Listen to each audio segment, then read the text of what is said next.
Hey everybody, it's Pravus. You might be familiar with me.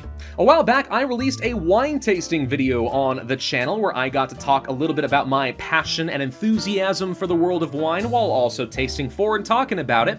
And I'll be honest, in that video, I kind of expected it to be just a little one-off spoof video that I would never come back to. I didn't think it would get any traction or views at all. It was just for fun. And yet, shockingly, that video did pretty darn well, and since then, I have received a number of requests from you guys for me to do another one.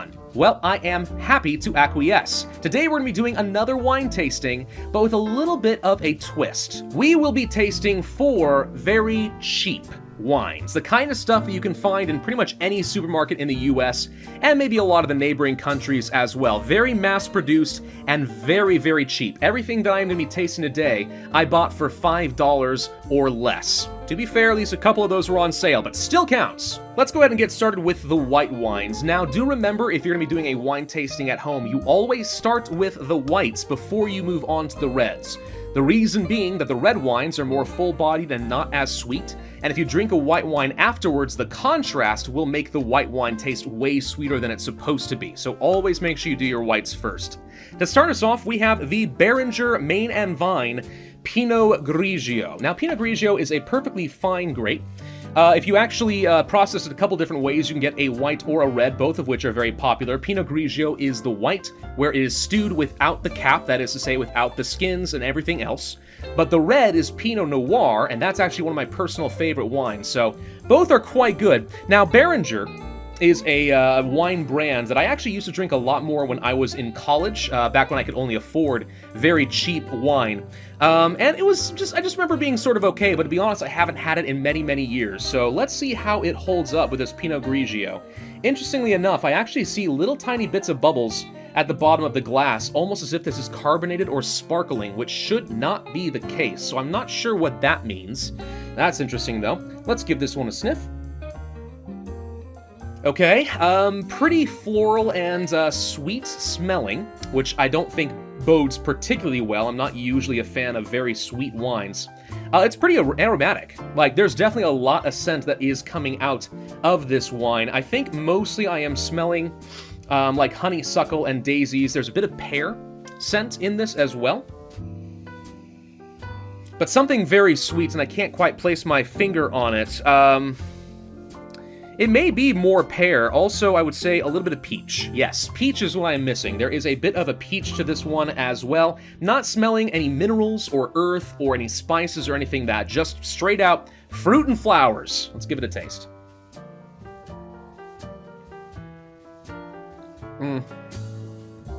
Yeah, pretty darn sweet. Whoa, okay. Very acidic, I think, is one of the problems I'm having with this wine. There's a high sugar content and a high acidity to this, which gives it a little bit of a tartness, but also, I don't know, it almost is slightly sour. It's a bizarre kind of sensation on the tongue. There's really not a lot of balance in this wine at all. It's kind of obviously intended just to be consumed in pretty large quantities for a very unrefined palate. Not that I'm really disparaging people who like cheaper wines, but I am slightly disparaging you. I wouldn't say it's, like, repulsively bad. It just tastes like a pretty cheap, low-quality wine that's intended to be way too sweet for somebody who just can't handle anything without any sugar in it, you know what I mean? Which is just kind of like, eh. So, if I had to give this one a grade rating, this is a C, you know, at best. Maybe a C+. This is the sort of thing, like, I'm not gonna choke down, I won't be super upset, but it's not good, and I would really never buy it. Probably ever again. That's not surprising, but it is a little bit disappointing. Ugh, and it kind of has a lingering taste in my mouth as well. There is almost more of a minerality in the aftertaste, and it's not especially pleasant. I'm rather disappointed with that one. All right, so moving on to the second wine. This is Barefoot Riesling. Now, Barefoot is a very common mass-produced brand you'll find in pretty much any supermarket in the USA, or at least some of the cheaper ones. Any Walmart, for example, will undoubtedly carry some of this. It qualifies as apparently the most awarded wine brands, maybe from just sheer quantity, but not necessarily for quality. I have a hard time believing that. Still, this is a Riesling that is produced in California. Now, Riesling is one of my personal favorite white variants. Usually, Comes from the Rhine region in Germany, at least some of the best ones do, as well as Gewürztraminer. Very, very good wines. Riesling and Gewürztraminer both can come in pretty sweet or very dry variants, depending on what you're looking for.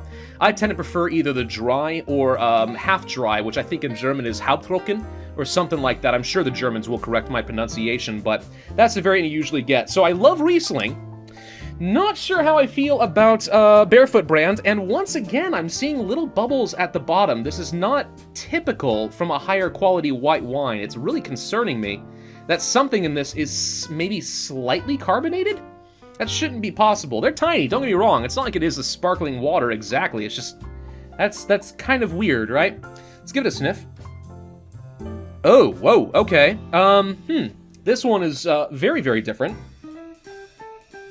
This one smells a little bit like soap.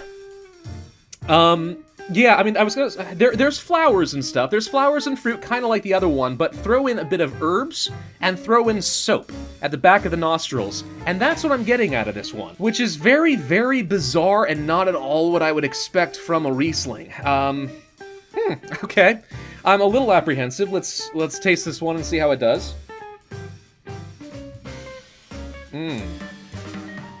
Oh my. Oh my god. Oh, that is bad. That is just outright... Okay.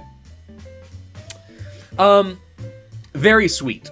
Extremely high sugar content. I'm not talking like fruit juice. Like, even some of the worst wines aren't gonna taste like as sugary as a natural fruit juice will, but from a wine perspective, in the context of wine, this is very sugary. Wow, this is almost as if I took just like some outright white Concord grape juice and just like mixed it into the wine in order to make it more palatable for children. Like, what is this? It's very bright, and I think that's what it's intending to be. It's definitely a very bright sensation, kind of bubbly on the mouth. There's definitely some sort of bubbles going on here, and I don't know why, because it's not sparkling wine. Yeah, alright, so as far as, like, actual flavors, it definitely tastes a lot like grapes, and you'd think that all wine would taste like grapes, given that, you know, it's made from grapes, but no, most wines don't taste like grapes. In fact, the kind of grapes that you would use in order to make a wine taste nothing, like, by themselves, off the vine, don't taste anything like the stuff you find in the supermarket, right? In the supermarket, you're gonna find Concord grapes in order to make jelly. You're going to find a whole bunch of other different variants that you'll eat plain. Eating grapes and wine grapes, not the same thing. They're just not. Just totally different cousins to each other. So the fact that this tastes like white grape juice is not a good sign. That's quite bad. This is way worse than the Beringer, which I think is interesting given that this one is one of the ones I got on sale and would have been more expensive than the Beringer. There are some other fruits probably at play here. Maybe a little bit of pear and honey. It smells like soap, but it doesn't taste like soap, so this is one of those instances where what you're getting through the nose does not really come through on the palate. And I would say that maybe there's just a hint of a minerality to this, but it's really hard to tell because the sweetness is just so overpowering. One thing that's interesting, though, is that this is sweet, but it doesn't have the same acidity as the Beringer Pinot Grigio. Now, how much that has to do with the winemaker, and how much of that has to do with the grape itself? Good question. Of course, remember that, you know, every grape will have some distinct characteristics to it, but depending on what the winemaker does, you can carry it in a plethora of different directions. So, one Riesling will not taste like the other, so it's not an apples and apples comparison for a Riesling to a Pinot Grigio from Beringer. But I will say, compared to all the other Rieslings I've ever had, this one is shockingly sweet. I'm not even gonna finish this. I'm gonna dump it out. You know, I said that I never use the spit bucket, but maybe this is actually one of the first occasions where a spit bucket actually would be appropriate. Alright, so that's 2 white wines already down. Now let's move on to the reds. Now, this is a brand I've never tried before, Tisdale. This is a Pinot Noir from California. This is another one that usually is a little bit more expensive and would have been out of the price range for this special themed wine tasting, but it was on sale, so I did get it for $5. Pinot Noir, again, like I said, the red variant of Pinot Grigio, same grape, different processing. I love Pinot Noir. Pinot Noir is quite good, so we're gonna see how well this one holds up. Okay, now here it is. A little bit lighter in color than I would expect. Pinot Noir is usually a very dark and rich wine, but This one is a little on the light side. Not necessarily a problem, just, something I am observing. Speaking of observation, one thing that a lot of wine tasters put a lot of stock in is something we call the legs. Now, this is a weird thing to describe, but I'll do my best. If you swirl the wine around here, you'll notice that little bits of it kind of stick to the side of the glass. And then if you let it sit, of course, then, what's on the side of the glass will gradually start to trickle down. How much that kind of coagulates into thick streams as opposed to all coming down like one uniform film is what we describe as the legs. The thicker those little coagulated sections end up being as they drip down the glass are the legs. Some people think that legs are a very important indication of a good wine. I think it has a lot to do with the texture, not necessarily the quality, but it is something you might hear about if you ever taste a wine. I'm bringing that up because on this one I see basically no legs at all. It is all coming down the glass pretty much as one uniform film on the glass. But alright, let's give it a sniff. Okay, that one doesn't smell too bad. It's not very strong in its aroma. I'd say that there is a bit of cherry in this one, maybe just a hint of licorice root, but it's not very strong if so. Tiny bit of earthiness to it, again, though, not a very strong scent. It's primarily leading with dark fruit of some sort, and I'm gonna go with cherry because I think that that's a pretty good catch-all descriptor for this. Nothing complicated about it, though. Nothing like an old-world European wine. No ash or tobacco or leather or anything like that so far on the aroma. It's very fruit-forward. Let's give it a taste.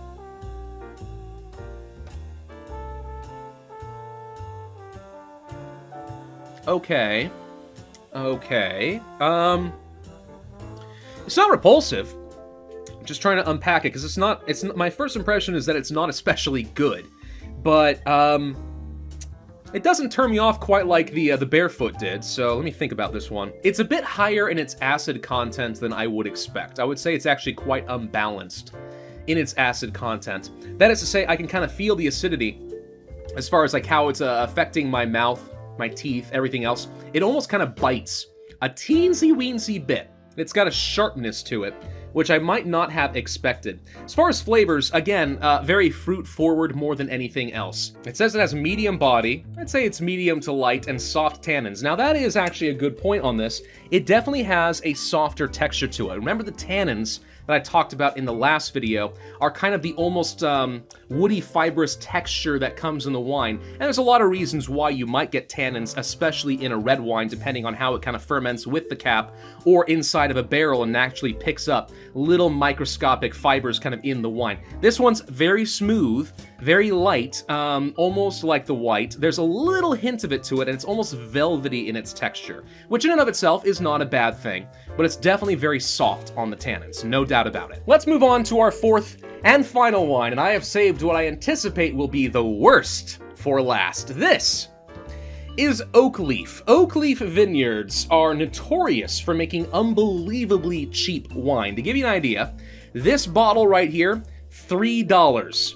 We're talking practically the price of a 2-liter of soda for this wine. A gigantic bottle, like a huge one, is only $5. Like, it's ridiculous how unbelievably cheap it is. I have yet to see anything come even close in terms of price than Oakleaf. Nothing can beat these guys. Now, this is a Merlot. Merlot, usually a fairly fruity wine, and I usually like it a lot. But this is perhaps the one brand I'm a little scared of, because when you go that cheap, you've got to sacrifice quality somewhere, right? Okay, now as far as coloring, not too different from the Pinot Noir we had from Tisdale. It is about the same. That is to say, brighter than I might expect. Doesn't really show a lot of darkness. Not necessarily a problem. I will say that if the last wine had no legs, this has shockingly even less. The film basically doesn't stick around at all. It immediately just goes right down. There's nothing that kind of holds it to the side of the glass at all. Again, doesn't necessarily matter, just something I'm going to observe. Let's take a sniff. Whoa! Wow, that smells sweet. Okay. That has some aroma to it. It definitely has aroma and kind of kicks you a little bit there. It's definitely aromatic, very, very fruit forward as far as the scenting. Same kind of profile I had before, though, and that's not unusual. Merlot usually does have a very fruit-forward scent and taste, usually in the form of dark fruit and, you know, like plum and stuff like that. Plum, very, very common descriptor for a Merlot. This one definitely has that. There's something in this smell that puts me on guard, and I can't quite decide what it is. Maybe I'm just smelling the acidity, but there's something about this that smells a little bit medicinal. Almost like a cough syrup or something like that. Let's give it a taste.